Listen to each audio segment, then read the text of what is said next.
Hi, welcome to the vocabulary lesson for the conversation earthquakes.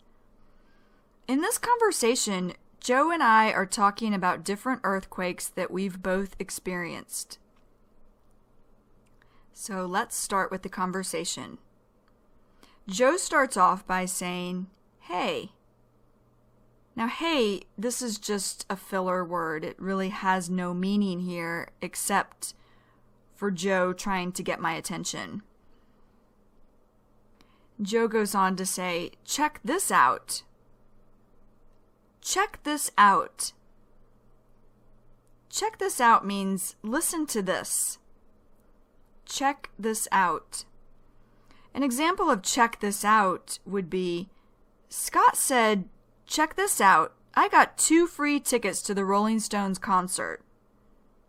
Check this out. And Joe goes on to say, "You know what Eric asked me when I got into work this morning?" You know. This is short for you know. You won't see this in written English, but you will hear it in conversational English.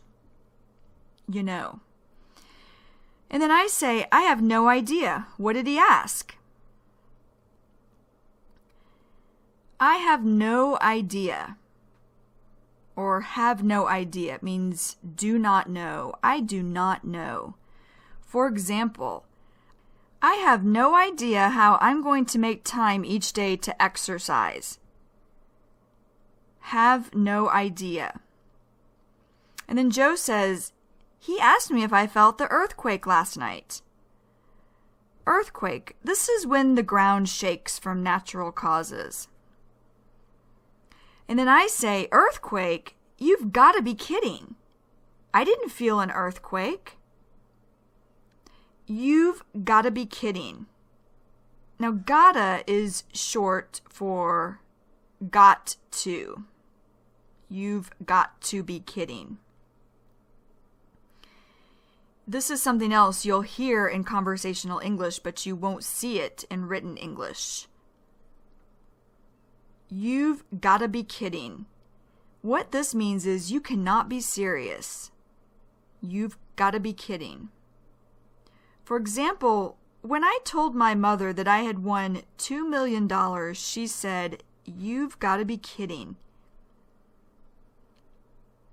And then Joe says, "I know, that's what I said. He told me it actually woke him up last night." Actually here is just really filler. It has no meaning. It's not even needed in this sentence. And then Joe goes on to say, "You know," and then I say, "What?" And Joe says, "Yeah." Yeah is casual or informal for yes. Joe goes on to say, "It was like is just filler here. It has no meaning. It's not even needed in this sentence." And Joe says, "It happened at like, this is filler as well, has no meaning." And he goes on to say, 4:42 in the morning, so we must have been sleeping. But I mean, this is filler, so it also has no meaning. It's not needed in this sentence. And Joe goes on to say, "It's possible that, even if we had been awake, we might not have felt it because, maybe it wasn't felt, this far north. But I thought he was pulling my leg when he first talked about it." Pulling my leg. First of all, pullin' is short for pulling. So you won't see pullin' in written English, but you would hear it more in conversational English. Pullin' my leg. Now this means making a joke by lying to someone and pretending the lie is true. Pullin' my leg. For example, when Chris said that he won $200,000 in Las Vegas, I thought he was pulling my leg. pulling my leg. And then I go on to say, well is just filler. It's a filler word. It doesn't have any meaning. And then I say, I guess it's not so far-fetched. Far-fetched, this means unbelievable. Far-fetched.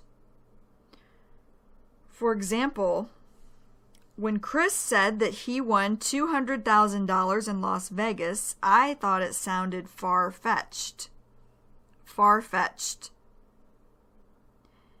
And I go on to say, considering meaning since, we live on a major fault line here. Major fault line. A fault line is an area where a lot of earthquakes happen. Then Joe says, yeah, but actually I think this earthquake was on a different fault line. Because, Eric lives just south of San Jose. Now, when I say you'll hear in a lot of conversations, but it's not something that you would ever see in written English. But you'll hear a lot in conversations. San Jose, this is a city south of San Francisco. And then I go on to say, yeah. And then Joe says, and the earthquake, he said, was due east of San Jose. Due east. This is exactly east of some place. Due east. For example, Sacramento is a city that is due east of San Francisco. Due east. And Joe goes on to say, so he was definitely a lot closer to the epicenter than we were. Epicenter. This is the middle of an earthquake. Epicenter. An example of epicenter would be the epicenter of the earthquake was Los Angeles, so there was a lot of damage in that city. Epicenter. And Joe goes on to say, so I'm not even sure it was felt here. And I say, yeah, that makes sense. Well, I've experienced quite a few earthquakes in the past several years, but I've been living here a little over 2 years, or a little more than 2 years. And I say, I think I've only experienced one here. It was really strange, too.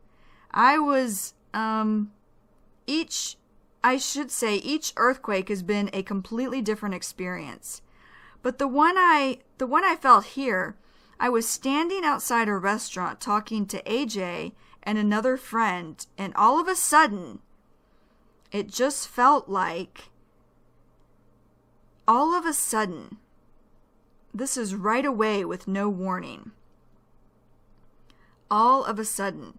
For example, I was driving my car when all of a sudden someone hit me. It happened so fast. All of a sudden. So I say, all of a sudden it just felt like this shift or change. It's really hard to explain, but it made me think of like a cartoon. A cartoon is just animation. And I go on to say, like how in the cartoon, like buildings might just shift to the right and then shift right back. Joe says, yeah, without falling. And I say, yeah, without falling. And I had no idea what was going on for a few minutes afterwards. And then I realized, or I understood, oh, that must have been an earthquake. And Joe says, yeah, you know what I usually notice, or he's saying what I normally see, the times that I've been at home here, and I say, yeah. And Joe says, and there's been an earthquake, it's almost as if there's this really big train, or like a gigantic Mack truck going by. gigantic means very big or large. And Mack truck, this is just a kind of truck.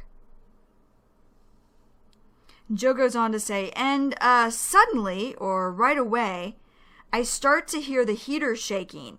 And it's like, the noise is like, is loud for a second.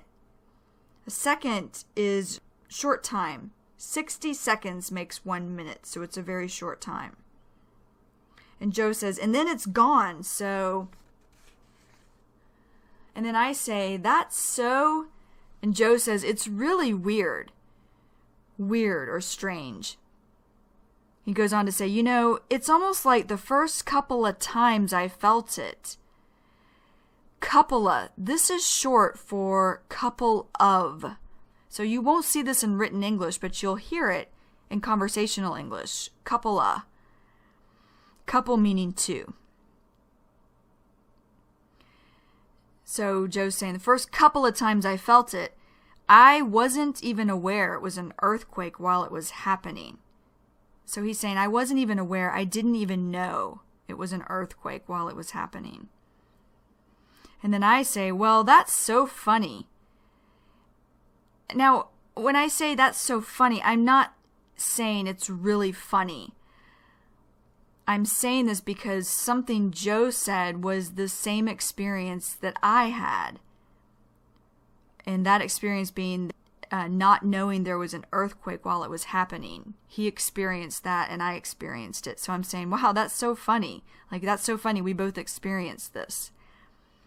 And I go on to say, it's so funny you say that because one that I experienced in Bangkok, it actually was after the tsunami. I'm talking about the tsunami that hit Thailand, Indonesia, Sri Lanka, Southeast India in December 2004.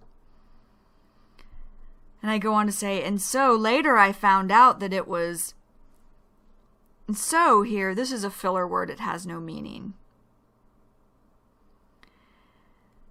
I say, it was aftershock from the tsunami. Aftershock. This is an earthquake that happens right after another earthquake. Aftershock.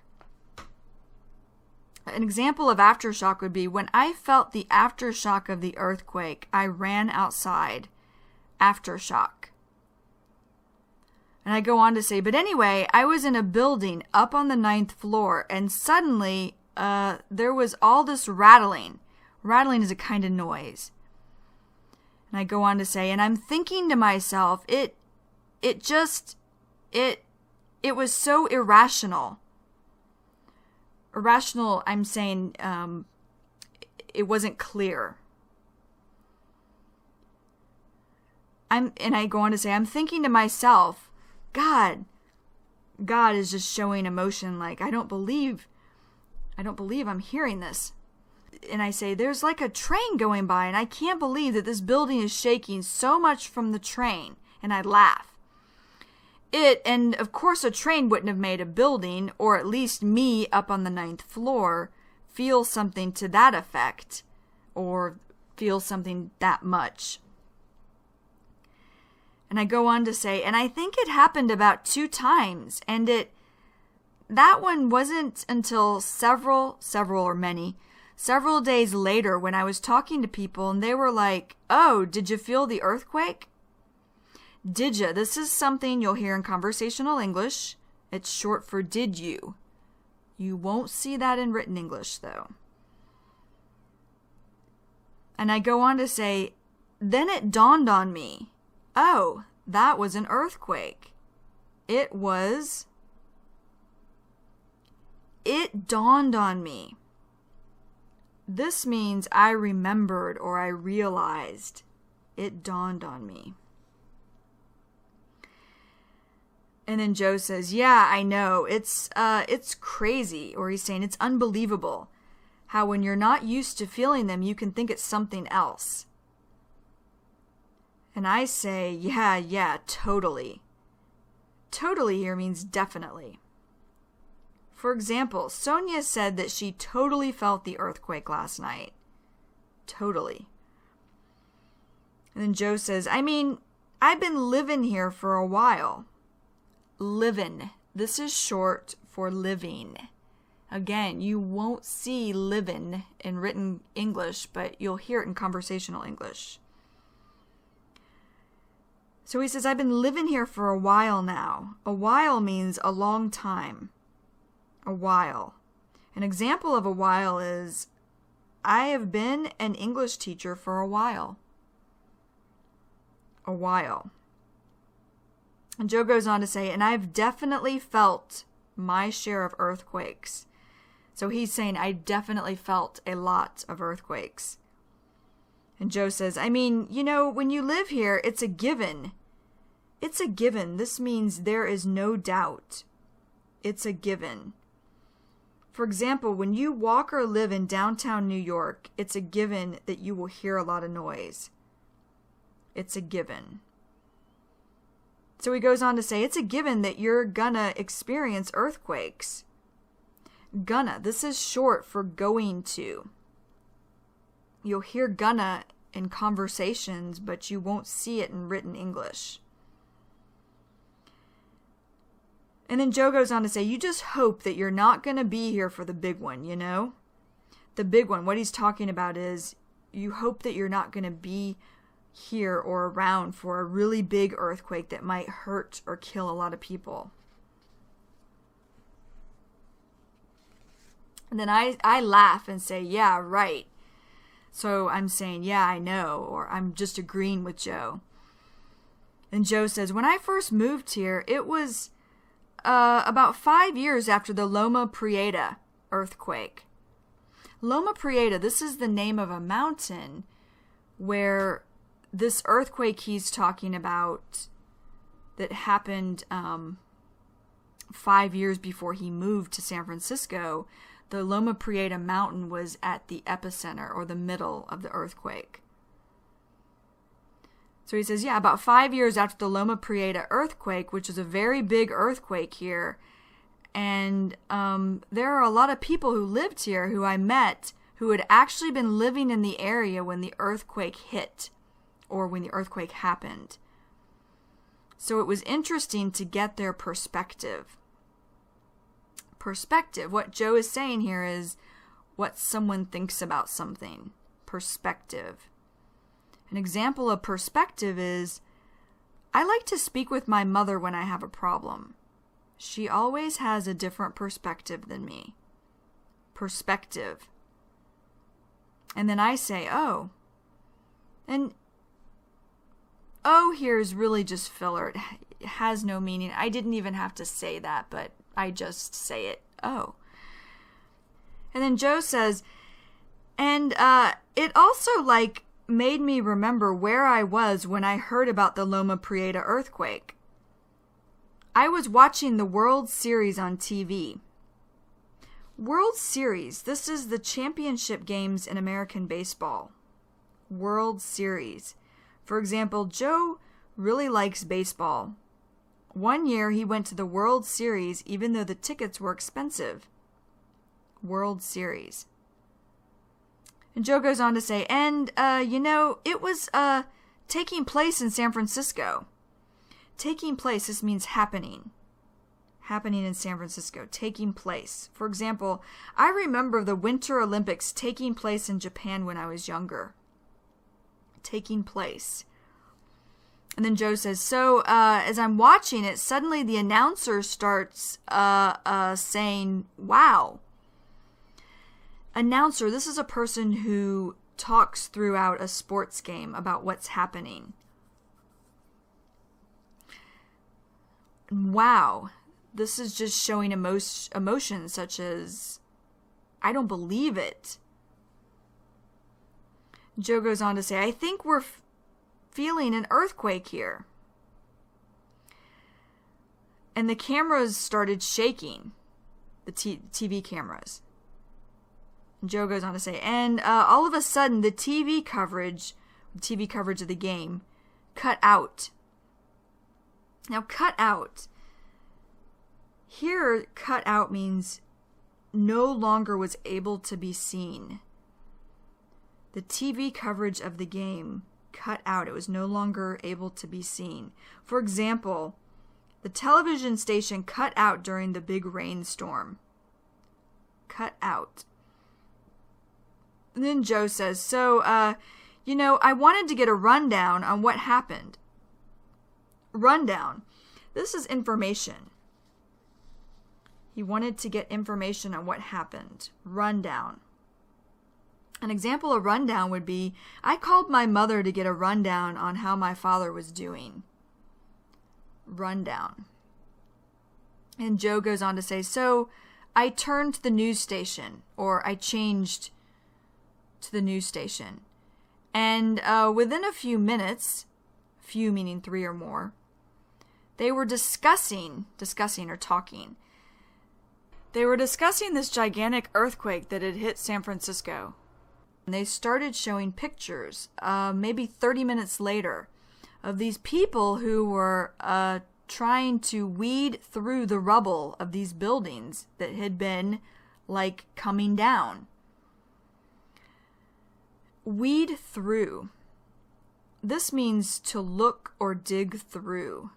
Weed through.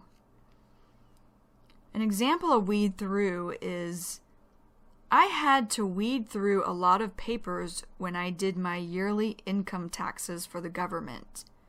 Weed through. So he's saying there were people trying to weed through the rubble of these buildings. Rubble means parts, the parts of these buildings that had been like coming down or falling down. And Joe says, so, it was... And I say, oh, wow. And Joe says, it was pretty scary.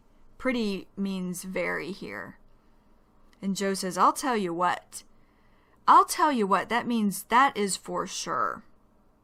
I'll tell you what. An example of I'll tell you what in this situation would be, I'll tell you what. I really enjoyed the Thai food we had today. I'll tell you what. And I say, yeah. And Joe says, And then I say, yeah, well, the 3 months I was living in Japan, I experienced 2. Both of those were very different from the one I'd experienced here, and also very different from the one in Bangkok. But one of them, is just short for them. This is something that you'll hear in conversational English, but not see it in written English. So I say, but one of them, I was actually up in my apartment, which was on the 5th floor of a building, and I was woken up at about 5 o'clock in the morning to the building swaying. Swaying means moving from one side to the other side. And I go on to say, and because earthquakes are like a dime a dozen in Japan. A dime a dozen. This means very common. A dime a dozen. An example of a dime a dozen would be, I remember when no one had a cell phone, but today they are a dime a dozen. A dime a dozen. And then I say, they've built a lot of their buildings to absorb the shock. So what I'm saying here, to absorb the shock, means the buildings take the shaking from an earthquake much easier. They make their buildings to take the shaking from an earthquake easier, absorb the shock. And then I say, so that's why it was swaying. It was a very surreal feel. Surreal, this means unreal. Surreal. For example, I looked at the sky and it was purple. It looked surreal. Okay, so that is the end of the conversation. And this is the end of the vocabulary lesson for the conversation. The conversation, earthquakes. So if you need to, go back and listen to this until you have a basic understanding of the vocabulary. And when you feel ready, go to the mini story. All right. Bye-bye. See you next time.